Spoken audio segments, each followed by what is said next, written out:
یہ آرمینیائی کہانی ایک ایسے نوجوان کی ہے جسے والد کے انتقال کر جانے کے بعد وراثت میں بہت ساری دولت اور جائیداد ملی۔ نوجوان بہت ہی لاؤبالی تھا اور اسے ان چیزوں کی اہمیت کا اندازہ نہیں تھا۔ اس نے دولت کو دونوں ہاتھوں سے خرچ کرنا شروع کر دیا اور پھر بہت جلدی کنگال ہو کر کوڑی کوڑی کو محتاج ہو گیا۔ اس کی غربت کا پتہ اس کے والد کے دوستوں کو چلا تو وہ اس کا حال پوچھنے اور اسے تسلی دینے کے لیے آ گئے۔ والد کے ایک بہت ہی سمجھدار اور زمانہ شناس دوست نے اسے کہا کہ تمہاری اس حالت کی ذمہ داری تمہاری فضول خرچی، تمہاری حماقتیں ہیں اور تم نے اپنی قسمت کو ناراض کر دیا ہے۔ ایسا لگتا ہے وہ تم سے روٹھ کر کہیں چلی گئی ہے۔ جاؤ اسے ڈھونڈو اور اس کے ساتھ دوبارہ دوستی کر لو، سب کچھ ٹھیک ہو جائے گا اور تم ایک بار پھر خوش قسمت ہو جاؤ گے۔ والد کے دوست کی نصیحت پر عمل کرتے ہوئے وہ نوجوان اپنی قسمت کی تلاش میں نکل پڑا۔ اسی سفر کے دوران اس نے ایک رات خواب دیکھا کہ اس کی قسمت ایک پہاڑ کی چوٹی پر موجود ہے۔ اگلی صبح جب وہ اٹھا تو اس نے پہاڑ کی چوٹی کی طرف سفر شروع کر دیا۔ راستے میں اسے ایک شیر نظر آیا۔ نوجوان شیر کو دیکھ کر ڈر گیا۔ شیر بولا، مجھ سے ڈرنے کی کوئی ضرورت نہیں، میں تمہیں کوئی نقصان نہیں پہنچاؤں گا۔ مجھے یہ بتاؤ تم جا کہاں رہے ہو؟ نوجوان بولا، میں اپنی قسمت کو تلاش کرنے جا رہا ہوں۔ شیر نے اس کی ساری کہانی سنی اور کہا، مجھے تو ایسا لگتا ہے کہ تمہاری قسمت میری بھی مدد کر سکتی ہے، اس لیے جب اسے ملو تو میرے حوالے سے یہ ضرور پوچھنا کہ میری بیماری کا علاج کیا ہے۔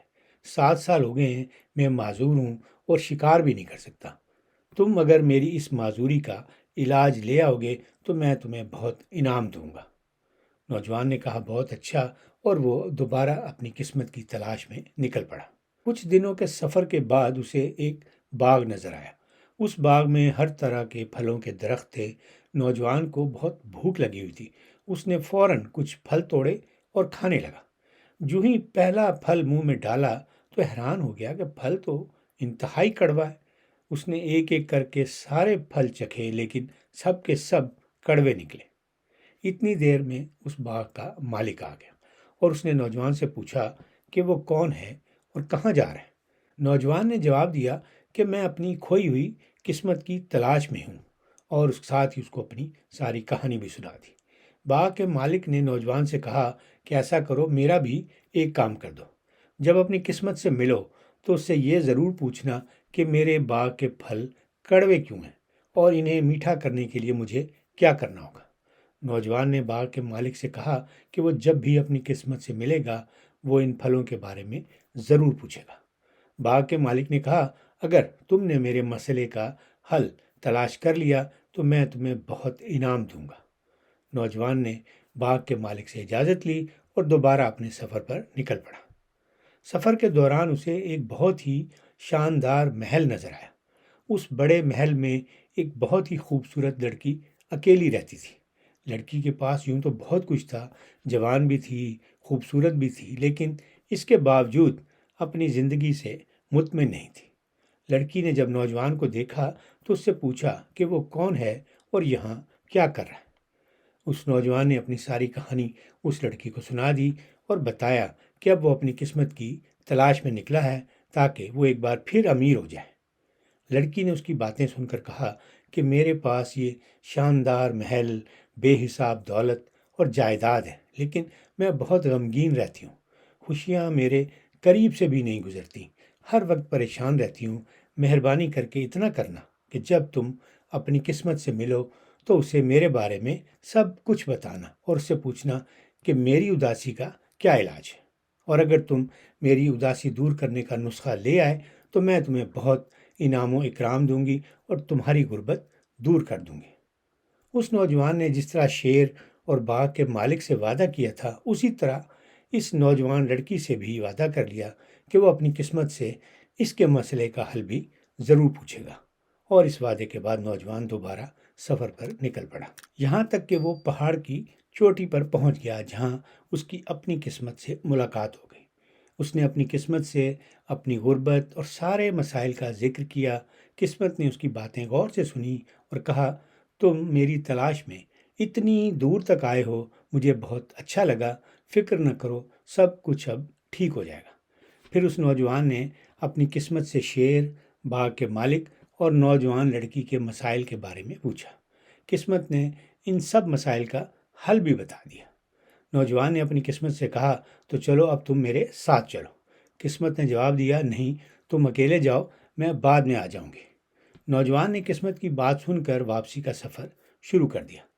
واپسی کے سفر میں وہ سب سے پہلے اس لڑکی سے ملا اور کہا، تمہارا غم دور ہو جائے گا اور تم خوش ہو جاؤ گی، لیکن میری قسمت کا کہنا ہے اس کے لیے ضروری ہے کہ تم اپنی پسند کے نوجوان سے شادی کر لو۔ اس کے بعد وہ نوجوان اس باغ کے مالک سے ملا جس کے پھل کڑوے تھے، اور اسے مسئلے کا حل بتاتے ہوئے کہا، تم جس چشمے کے پانی سے اپنے درختوں کو پانی دیتے ہو، اس چشمے میں سونے کے ذرات ہیں۔ سونے کے ذرات والا پانی جب درختوں کو ملتا ہے تو درخت پانی کے ساتھ ساتھ ان ذرات کو بھی چوس لیتے ہیں اور اس وجہ سے پھل کڑوے ہو جاتے ہیں۔ تمہیں چاہیے کہ اپنے باغ کو کسی اور چشمے سے پانی دو، یا پھر اس چشمے کے پانی میں سے سونے کے ذرات علیحدہ کر دو۔ چشمے سے سونے کے نکل جانے کے بعد تمہارے پھل میٹھے ہو جائیں گے۔ پھر اس کے بعد وہ نوجوان اسی شیر کے پاس آیا اور اسے بتایا کہ اس کی اپنی قسمت سے ملاقات ہو گئی ہے، اور ساتھ ساتھ اس نے یہ بھی بتایا کہ اس کی قسمت نے ایک نوجوان لڑکی اور ایک باغبان کے مسئلے کا حل بھی بتا دیا ہے۔ شیر نے ساری بات سن کر پوچھا، تو پھر اس لڑکی نے تمہیں کیا انعام و اکرام دیا؟ نوجوان بولا، اس لڑکی کا کہنا تھا کہ مجھے تم سے محبت ہو گئی ہے اور میں تم سے شادی کرنا چاہتی ہوں، لیکن میں نے شادی سے انکار کر دیا۔ اور پھر اس باغ کے مالک نے تمہیں کیا انعام دیا؟ شیر نے پوچھا۔